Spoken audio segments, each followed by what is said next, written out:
First and foremost, I must say thank you to Justin Gomes and the previous Exco. I think they've done a really, really great job of taking the creative circle forward. And I think where we are, we've got a set of new challenges. And I think the next 2 years are going to be very, very tough for us as an industry. And I just think we need to be very focused in terms of what we want to achieve. And for me, that really boils down to 4 points. And I've articulated it, or the way I articulate it is really around restoring the creative circle as the mouthpiece of the South African advertising industry. And really just helping and guiding the industry towards creating communication that has a very unique and proudly South African aesthetic.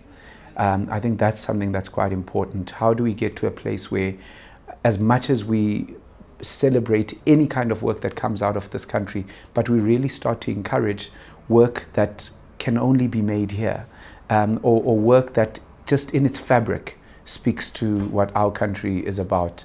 I always use the example of the South Americans or India, and there's just something about the work that they do that you can always tell from which part of the world it comes. So I think that's quite an important thing, and that's meant to encourage the work and not to limit it in any way. And then secondly, I think it's really about championing and advancing the issues of diversity and transformation within our industry.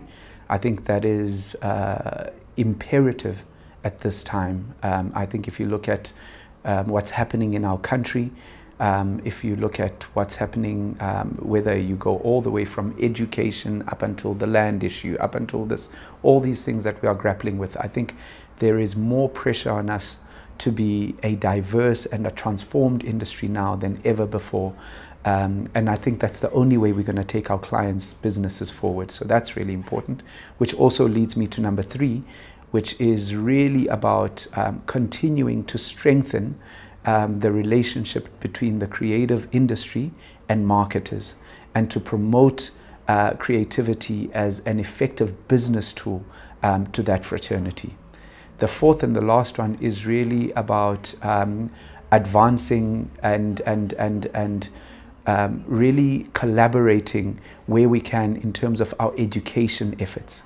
We're very much aware that our industry is still a very exclusive industry, particularly when it comes to those young people who cannot afford to go to some of the more expensive advertising schools. And the real question that we have is, how can we assist to make sure that anyone, no matter what their background, if they've got a talent and a passion for this industry, we start to create doors so that they can come in.